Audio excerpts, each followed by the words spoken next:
our colleagues in the media. So President Akufo-Addo, his ministers and appointees as well are already back at work a day after the declaration of the results of the presidential elections. And the objective is to wrap up government business for this year. As you will recall, the declaration took place last night. The president addressed the country almost a few minutes after that. And today he's back at post performing his official duties from Jubilee House while receiving congratulatory messages from colleague heads of state and from other international and local organizations and their heads. Ghana is generally also being applauded by the global community and observer missions who have monitored the conduct of the polls and especially our demonstration to the world that our young democracy is growing. The President expects his appointees to work with dispatch to ensure that the remainder of the government program for 2020 is fully achieved. And just to reiterate, if you followed, for example, what the Joint African Union and ECOWAS mission said of our elections, they mentioned that, among other things, they commend Ghana for the peaceful conduct of the 7 December 2020 presidential and parliamentary elections. It's in line with Ghana's enviable track record of organizing peaceful and successful elections since the return to multi-party democracy. If you pay attention to the European Union Election Observer Mission preliminary statement that they issued, they also have a lot of commendation for the people of Ghana and the successful conduct of the election.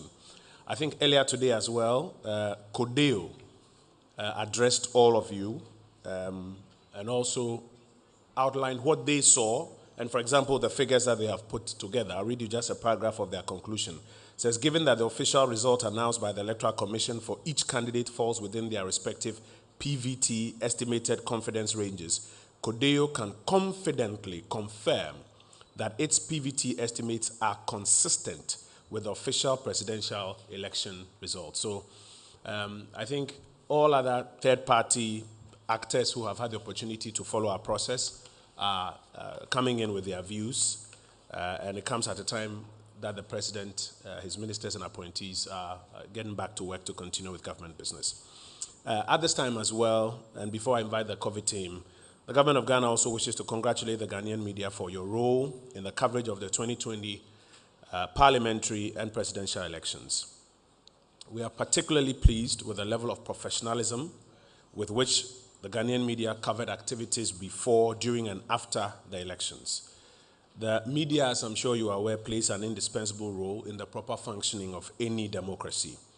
And you've been instrumental in assisting with, first, voter education, second, the digestion of manifestos, education on civil rights as a third matter, and then election day developments, as well as reporting on and collation of results yourselves independently.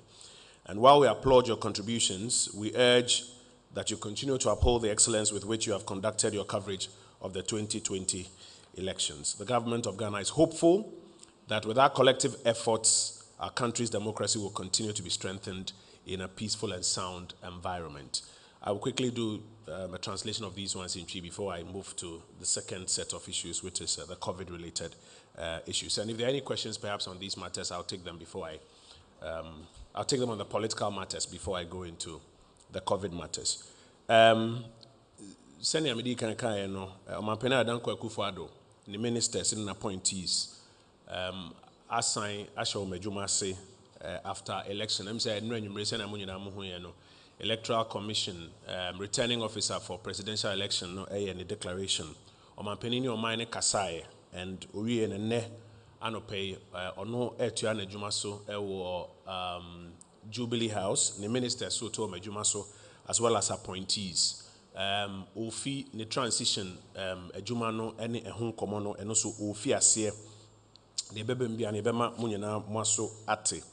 Sabria Mampenini, the ministers near Bayeto and Ejumasono, a Breswa Ankrankre. Well, I mean, can I say Ankrankre?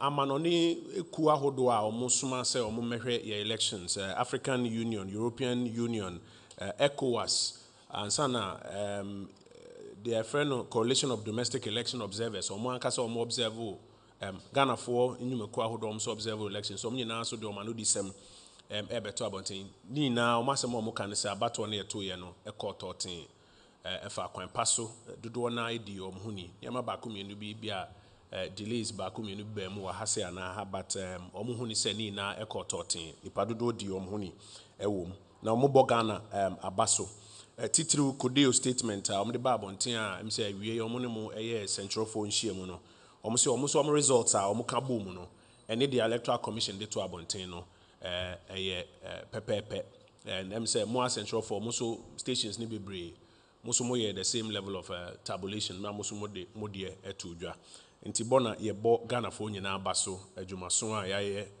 nansa na se nannan aba besin ekoi sabre na so titiru ye bo central for abaso muso adwumaso a mo ye sa abato bria na se mo koso na mo ye so na mo ni central for adwuma no edi akotene pa wo dodo agye nkyira mamu ye frɛ no democracy no edi akotene pa ewom na mo adwuma afie we say mu fi ase senia ye kyerɛkyerɛ kwan ankofo mfa so nto aba ye nye manifestos no mu mpensempensem mu eda ye to aba nkasa mo reported from almost the 38,000 polling stations across the country and yes apo 275 constituencies ni na mo reported the ekoso the AC ni the NCA nyina mo ma nyina ya sote na yeto abani wie ye keka results na boom mani di akiri na muso krampo madi kan abobo ho de roma nyina yate no ye bo obi biara baso ye koso esrese periperi ya mode ye adwuma no ye ntua so ne mfa sa periperi ye na enkoso enye adwuma no nkosi na wie na Ghana dodo agyenkyira memmu no enya ne nan so enyina. That will be a quick translation to the first two may I say remarks before I go into the COVID briefing. The National COVID Task Force is worried about a few things, especially from what they are seeing on television and on social media following the election results or during the election period, and they have a quick update for us. But if there are any questions on the political matters, I think we should separate that from COVID. Happy to take them now before we go into those matters. If there are any. Well, in the absence of any questions on the political matters or the electoral matters, I want to invite Dr. Patrick Kumabwaji, Director General of the Ghana Health Service, to join us with their worries on COVID matters and how they want to have it dealt with immediately. Thank you very much, Honorable Minister, for this opportunity. Good afternoon. I'll just give you a short brief on the COVID situation. Doc, let me rudely interrupt you. Before you do. I think just as I started my delivery, the U.S. Embassy has also issued its statement to join the many that we are talking about. And it says the U.S.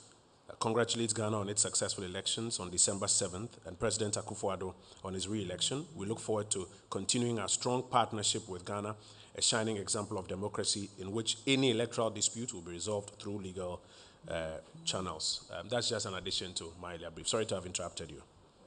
Thank you very much. So we're talking about the case count, as usual, some of the key areas like the airport, what are the response to schools, workplace infections, what are the emerging issues. We've also had some returnees who have also come in and the positivity rates, and challenges and strategies that we intend to apply. Briefly, as at 8th of December, we have recorded a total of 52,844 cases. About 618,271 tests have been conducted. That's the individual tests. Currently, we have about 897 active cases. We have had 51,620 discharges, which account for 97.7% of all those who had the virus. We have recorded 327 deaths, bringing the case fatality rate as the number of deaths as opposed to those who were infected to 0.61%. It still remains low if you look at the global average. Currently, as we speak now, total of all 16 regions have had infections before, and of the 260 districts we have, 243 districts in this country have had some infection or the other. But currently, only 67 out of the 260 districts have cases from 13 out of the 16 regions. Majority of the cases are in Greater Accra. They account for about almost 3/4 of all the cases, about 74% of them, with Eastern region currently presenting 6.5%, 2.9% in Western, in Volta, and 2.2% in Western region. The rest of the country are reporting relatively very, very low figures. These figures are quite important because for us to be able to respond, we need to be able to get the figures right and be able to isolate and treat. And so we are very eager to ensure that we capture as much information that we have so that allow us to properly respond to it. The positivity rate continued to swing. In the last few days, we have a slight increase, but if you look at the weekly average, we are sure that once the week ends, if we find the average, and it will drop, as we see in the next slide. Generally, the picture remains the same. More males as opposed to females are infected, and majority of them are between the 20 and 49 years old, which is the most active ages, because this has to do with activity. We keep talking about 7-day moving average because you don't have very regular and consistent figures per day. It's good, that's like globally do, put the 7 days average together and see where you are. And from that, you can see that apart from the June, July, August spikes, we have had some reduction after the initial recent rise in October, which has currently been brought down and still remains down.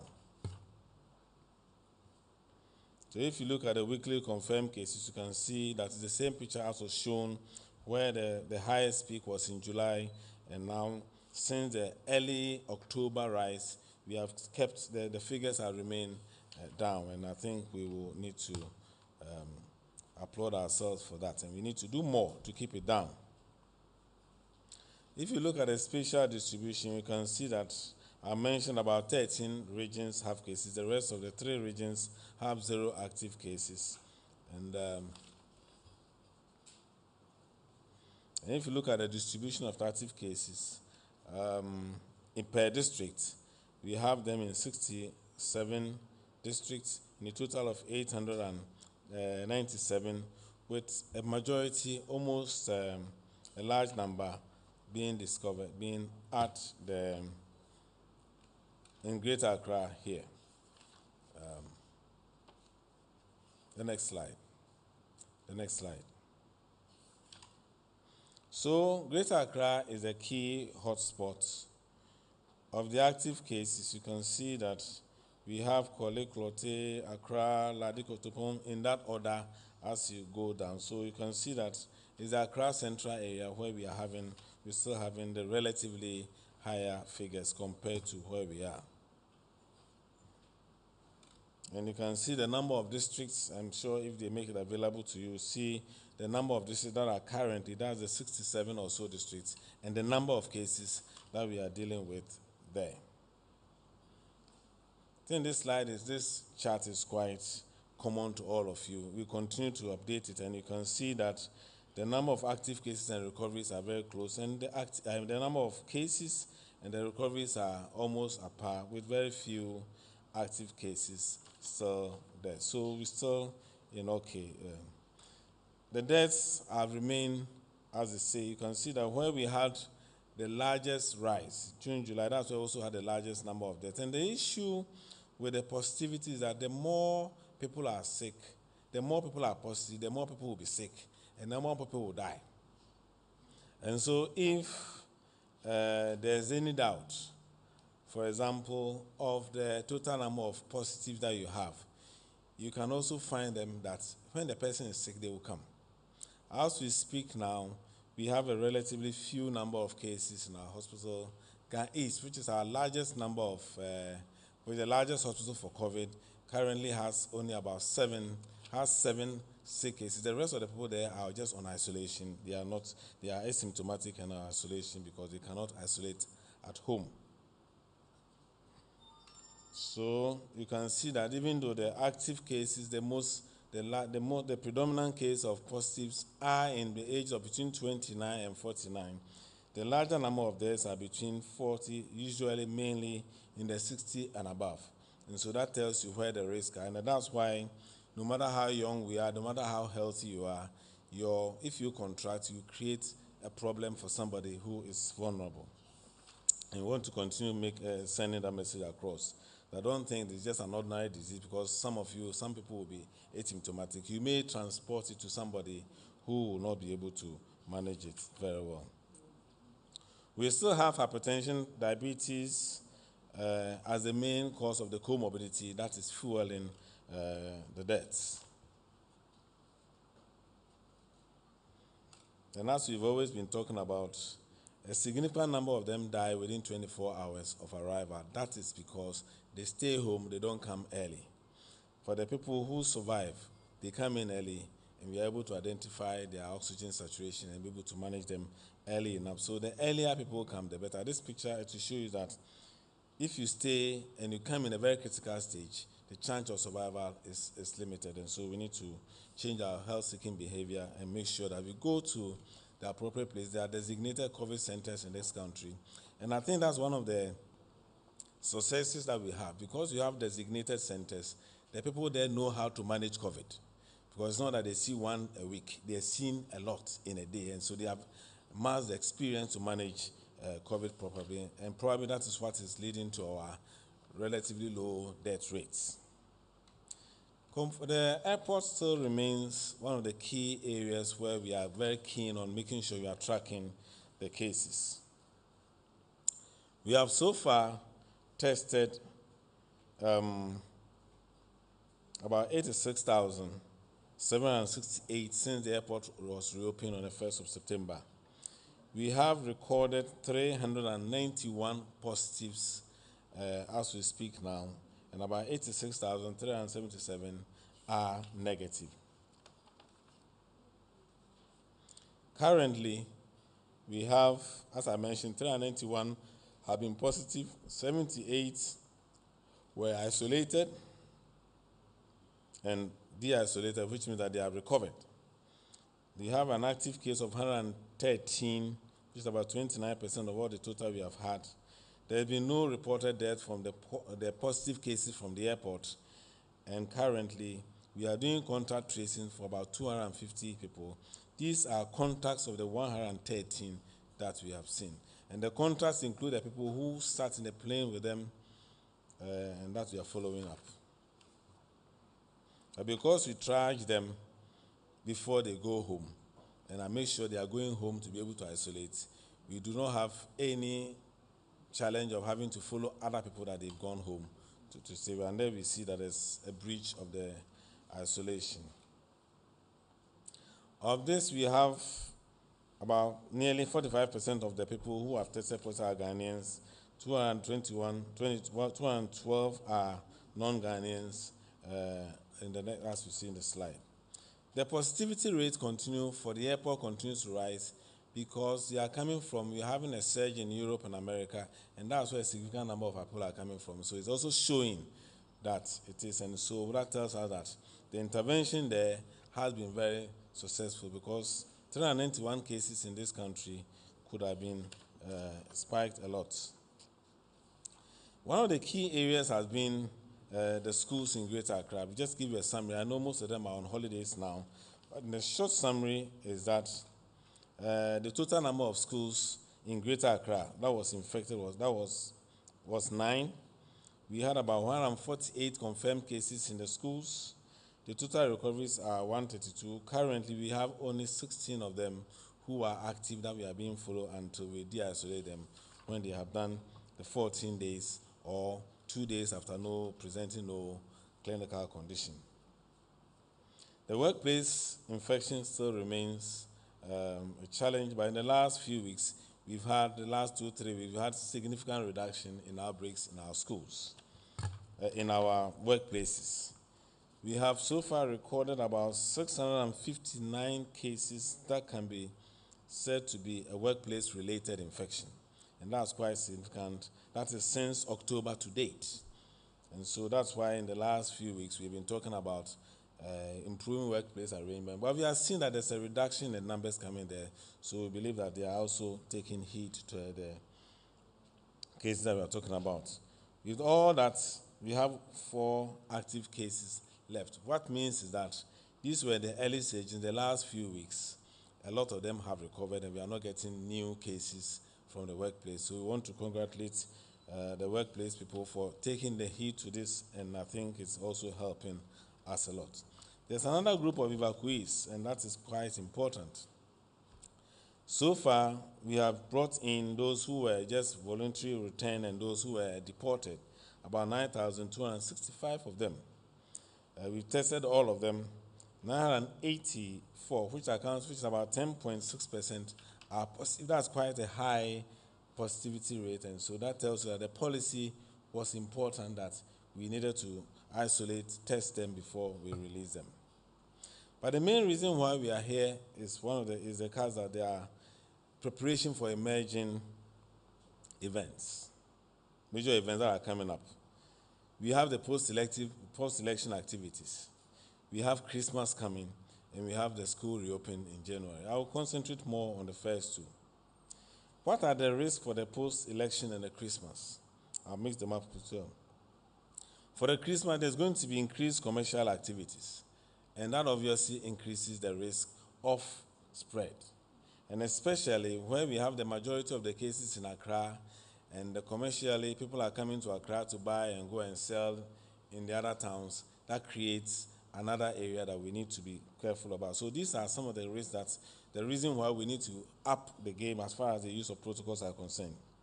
There's going to be increased travel within. Around the Christmas time, people are going to crisscross the country, and that's another risk. There's also increased social activity and gathering for Christmas. People are going to have parties and meet, and these are all the spots that we need to look at to ensure that we don't have a spread. For the election, our challenge is that the queuing for voting. Fortunately, I went around a bit, and I also add that Ghana Health have also gave Electoral Commission some masks to give people who don't have masks across the country. Queuing is a risk, but a large number of our polling stations, because of the fewer number, we didn't see the large queues that would have raised the risk. Of course, celebrations and the jubilation is another risk, and so we need to ensure that is also done. Schools are a regular mass gathering every morning, and so that's the risk that we are looking at. So looking at that, we are trying to ensure that people adhere to the protocols. Until we have a vaccine, the only vaccine we have is the mask.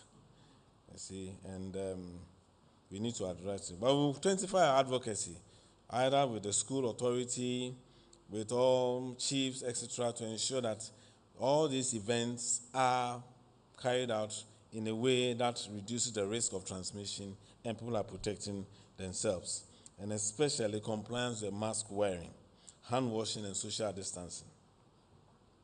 We will be observing, we have mapped out the areas where we saw queues, where there was a delay in commencement of elections, so the large crowd, the districts have been alerted to observe enhanced surveillance to ensure that if there are any outbreaks or any cases are coming up, they are able to quickly identify them, isolate, and as we know, we will then use that to contain the virus.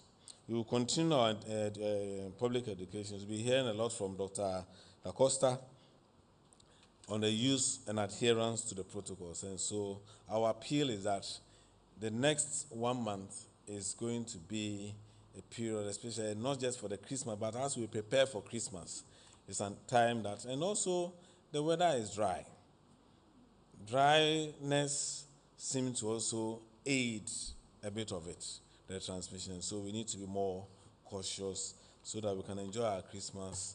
And in January, when schools reopen, we'll move in there. If you enter January with fewer cases, the risk of somebody carrying from home to school is reduced. And so what we do this month is very, very crucial. And once again, let's adhere to the use of the mask, appropriate wear, not just chin masks, but the one that covers your nose and your mouth. Thank you very much, Honorable Minister. Thank you, Doc. Before you go, there's a specific thing I want you to address. I think informally we have spoken about it, but it's important to address it here. Looking at the footage you've seen on television and things you've seen online with large numbers of people outdoors celebrating, almost no regard to COVID protocols, are you preparing for a potential surge in COVID cases? You've mentioned Greater Accra has some numbers, etc. Are you preparing for a potential surge, or you are just adopting a wait-and-see approach, looking at what you are seeing out there? That's why we have actually enhanced our surveillance, which means that we are going to observe more keenly. The slightest sign is picked up. We also know where there are potential points where there were large jubilations, where there were queuing, among other things. And so the district there will enhance surveillance to ensure that anybody who reports any similar condition are quickly picked up and identified. And of course, we intensify our testing in such areas at the least sign that we find. So those are the areas we are talking about. But the most important thing is that if people abide by the protocols now, we will be able to minimize whatever possible surge we have. We have a chart of many countries that had an increase in their COVID situation after election, but there are also many other countries who were able to contain and actually brought it down. Korea is one of the examples, and we are trying to adapt the same mechanism that we are doing. But fortunately, the way the election itself was conducted actually reduced the risk of spread. There were fewer queues. A significant number had masks, at least the ones I visited and those I saw on television. Of course, there were some who were not wearing masks, but we are hoping that this will not be a spike, but we are enhancing surveillance to be able to quickly identify and contain. I hear you. So if I get you well, the Ghana Health Service is enhancing COVID surveillance and testing following the election activities and ahead of the Yuletide celebration. Yes. I hear you. Colleagues, if you have questions, I'm happy to take them. Let me reiterate. The first part of our brief was on politics and election matters. The second part of our brief has been on the COVID situation. If you have questions on either, happy to take them at this point in time. Any questions? Do you have a question, sir? Please step forward. Do you have a question? Please step forward.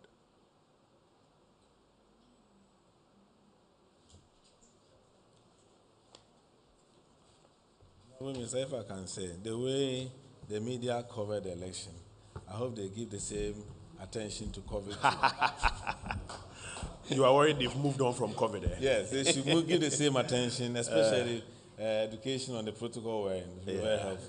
Yes, sir. Please introduce yourself and let's hear your question. My name is Manuel Kranting. I work with Joy News.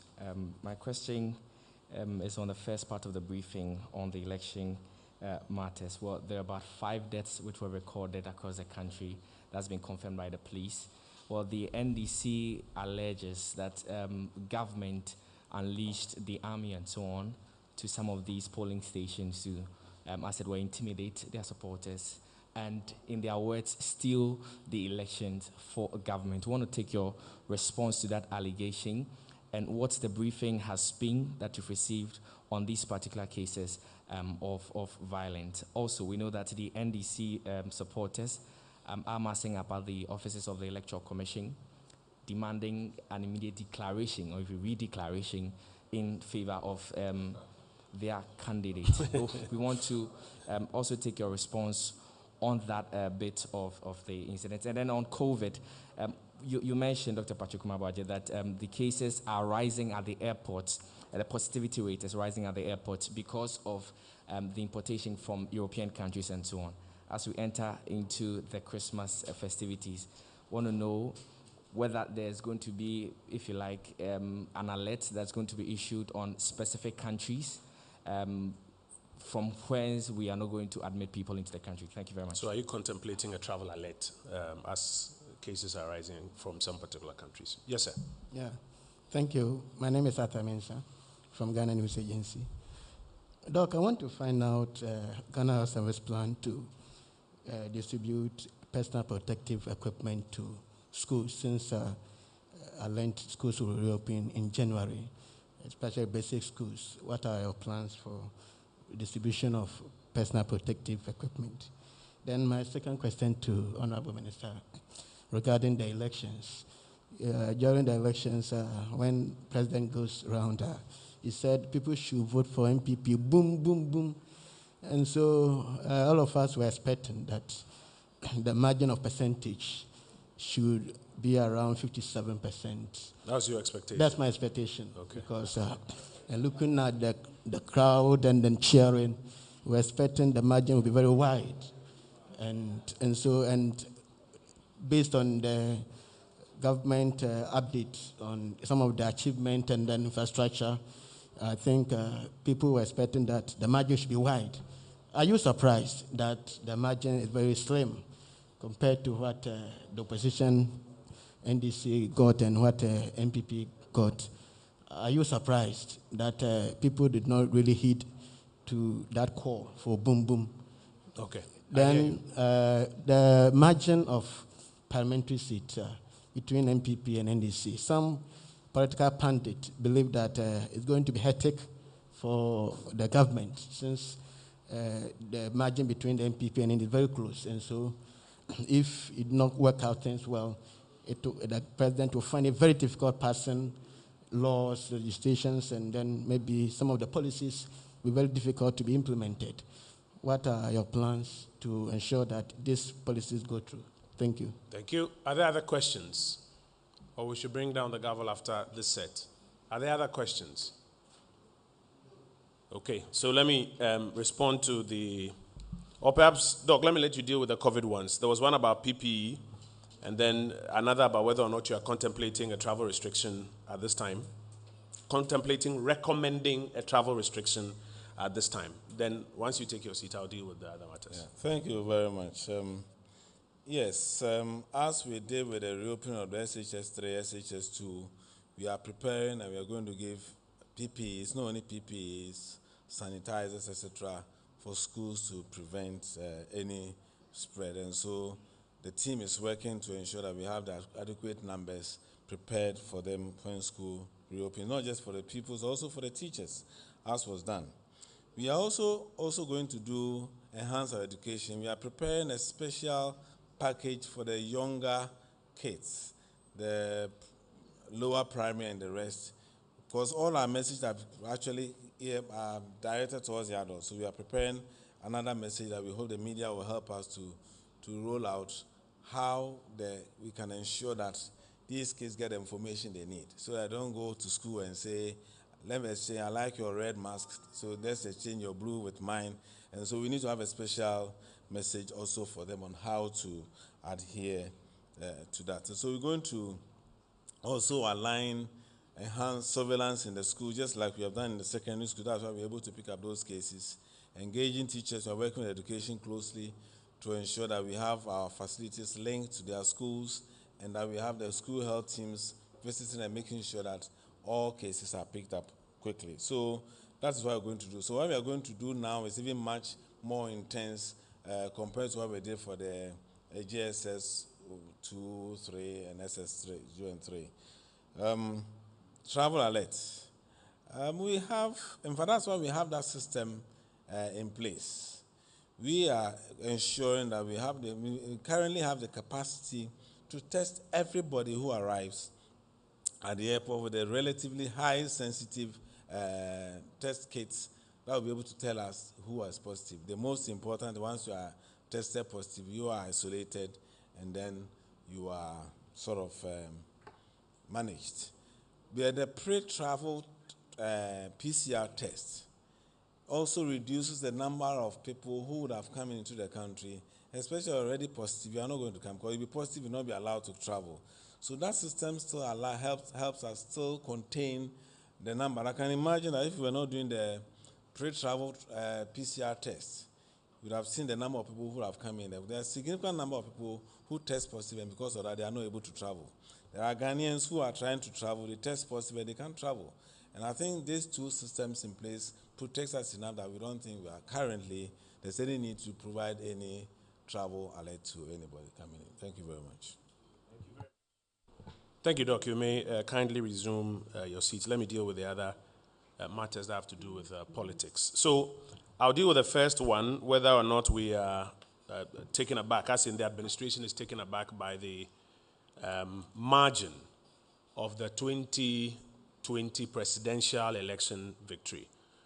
From the onset, I think we have to properly analyze the two elements we are looking at. We're looking at the 2016 election, in which about 10 million people voted, out of which there was a margin of some 900,000 between President Akufo-Addo and his challenger, the former President Mahama. So when about 10 million people voted, you had about 900,000 between the two candidates. The 2020 election had about 13 million people voting. That's a very different basket, out of which you still have a little over 500,000 people out of this new cohort retaining confidence in President Akufo-Addo. And that for us represents a significant margin out of this new cohort. Especially when you juxtapose that with the fact that going into this election, there were very strong, organized groups of persons who had been affected by some of the tough decisions that this administration has had to take, announcing boldly that they were going to organize coalitions to vote against this administration. I'm sure you all recall. I'll give you a few examples.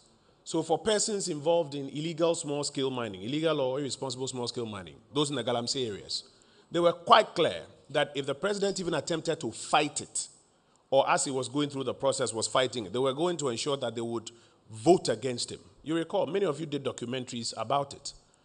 Check particularly the parliamentary results in what you call the Galamsey areas, Pristia, Huni Valley, and all of those areas. And you will see that true to the threat that was advertised, that if you fight Galamsey, we will fight you, you can extrapolate and see how that affected us in the Galamsey areas, for example. Take, let's say, the financial sector resolution, and particularly those in asset management companies who boldly announced and called on their members, hundreds of thousands of them, to vote against the administration to compel the election into a second round so that government will be forced to pay them 100%. You recall government put out a payment program, banks, non-banking financial institutions, and then now go to asset managers, said about 50,000 per head or so. And their call was that pay all now, else we'll vote against you. Now, if you're a government, you have a choice. Do you break the bank because you want to win an election? Or do you maintain fiscal responsibility, looking at all your numbers? And you can check the numbers of persons. I mean, the banks alone were about 4.6 million customers. Check the various categories. So if you have such a strong cohort saying that if you don't pay all the money, if you don't break the bank for us now, we'll vote against you, you can begin to look at its potential impact on margins. I'll give you another cohort, for example. Those who were involved in activities that government was not responsible for, who said by force government must pay them now, and that if government didn't, they will vote against government. You can check those numbers. So 10 million people voting, 900,000 margin, 13 million people voting, 500,000 margin, especially at a time when government has had to take some very tough decisions in the interest of the republic, and persons affected by it have warned that they will literally punish government for. So we consider this to be a very good result at the end of the day in the presidential election, because we did not have to break the bank or succumb to some of these threats just because we wanted to win an election. And we think that in the balance, the good people of Ghana have understood why government has had to go through some of these decisions and steps, and the net result at the end of the day has been good for Ghana. There's a question about whether we expect a tough time in Parliament, looking at the slim majority that we project will end with at the end of the day, or even what we have currently. If you have a parliament in which the majority has about 138 or 139, by the time the seats we are challenging, 139, 140, are done. It's not the same as having 169, 106. And the president, I think in his address yesterday, was quite clear that the people of Ghana have sent a message to the two leading political parties that there's a need to work together. That means that a lot more middle ground has to be found on the various things that government intends to do. There are other jurisdictions in which you find the executive in the hands of one party and the legislature in the hands of another party, and even they find common ground to do business. Because mind you, at the end of the day, we are supposed to be in this business in the interest of the people of Ghana. So if the executive is committed, the majority is committed, we believe that the minority will also, or ought also to be committed to doing business that helps to push the republic forward. Indeed, in Parliament, for those of you who cover Parliament, a lot of the times, 90% of the times, we don't disagree on matters. Business comes to the House, is referred to committees, committee reports come, they are approved. Rarely, one or two issues, then you would find that there's a major debate or a split, and then maybe you have a walkout or something. But if you list the business of the House, you find that it's on rare matters that there's division. And the message is clear that even on those rare matters, we need to work towards some compromise. So, yes, it ought not to be business as usual. I think we can all be clear in saying that. It ought not to be business as usual, but we look forward to working together as we've done in times past, but with a lot more compromise to achieve what's in the best interest of the Republic. A question about the NDC's allegation that the military was sent to polling stations to intimidate people. And if I got you right, the NDC claiming, or sending its supporters to the Electoral Commission today to demand, I'm quoting you, a redeclaration of the presidential results, I think. So I think, first of all, it is not true that the military was sent to any polling station to intimidate Ghanaians. You were there at the polling stations and reporting. I have not heard the media report that the media was sent to the polling station to intimidate voters. I've read to you, and you have seen, we have shared reports from CODEO, from the African Union, from the European Union, from ECOWAS. Nobody saw this except our friends in the NDC, who are claiming that the military was sent to polling stations to intimidate people from casting their ballot. The Election Security Task Force itself has addressed the nation on instances in which force had to be used. If somebody goes to a polling station to snatch a ballot box, and the military or a plainclothes security officer, like what happened in Ewutu Senya West, has to fire a weapon to ensure that the election is not compromised, that is not equal to sending the military into a polling station to intimidate voters. The two are worlds apart. If there's a coalition going on, like the videos you have seen, and I do understand that earlier today they showed one at one of their press conference. If there's a coalition going on and an attempt by outsiders to disrupt the coalition, and the security agencies, the military and the police, have to ward them off and fire warning shots to ward these persons who intend to compromise the exercise from continuing with their act, even you did not report it as military intimidating people at polling stations to vote. We have to be very clear on the narratives that we put out. The media rightly described it as what it was. The videos were quite clear. Coalition ongoing, people seeking to interfere with it, and then the security agencies acting. And then they have gone on to list the other instances in which the security agencies have had to act. I think the picture is clear for everybody to note. In fact, the Ghana Armed Forces, under the Ministry of Defense, also issued a statement laying this matter to rest. And so no amount of repetitions of some of these allegations will make untruths true. The mere repetition of untruths do not make them true. Now, to the question of NDC demanding a redeclaration of the presidential, I think if you read the Constitution and the constitutional instrument for the election, the rules are quite clear. The other night, we had to read I think 63 clause 3 to the people of Ghana, that if anybody tells you that he has won some regions and therefore must win the presidency, the constitution doesn't support that view. It's 50% plus one of valid votes in the presidential election. In the same way, if you have a challenge with an election that has taken place, has been collated and declared, there are clear processes for challenging same. I'll give you an example. Savelugu, for example. We have had issues with Savelugu, and it was holding up part of the declaration. We instructed, and when I say we, I mean the New Patriotic Party, instructed the party in the north to go ahead and acquiesce to the declaration of Savelugu so that we can challenge it through legal means. We haven't asked them to redeclare Savelugu for us. We haven't asked them to redeclare Savelugu because there's a process. When we think we have problems with Savelugu and those problems are not being resolved at the coalition center and a declaration is done, there's a process for challenging that declaration. We cannot just merely mouth that, redeclare it for us because we believe we have won. We can't do that.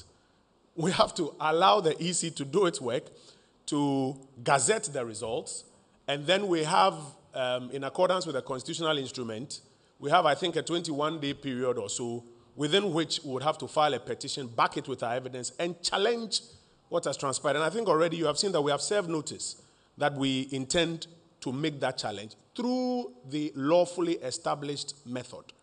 So if anybody is telling his or her supporters to gather and demand a redeclaration, with the greatest of respect, that's not how the laws of this country work. I think those would be our responses to the issues that you've raised. Unless there are follow-ups. Say again. You have a quick follow-up. Shout it from there. Let me respond quickly. My follow-up has been, or it's going to be I know that you're not wearing a mask, and Dr. Mashama was also without wearing a mask. I came here wearing my mask. I took it off to speak to you. I just want that explanation so that those are watching can know. Very well. I think you have it loud and clear. I'm sure you saw me wear my mask before I commenced. And that's why we also use 2 podiums, so that we don't have to share a podium. So God bless you.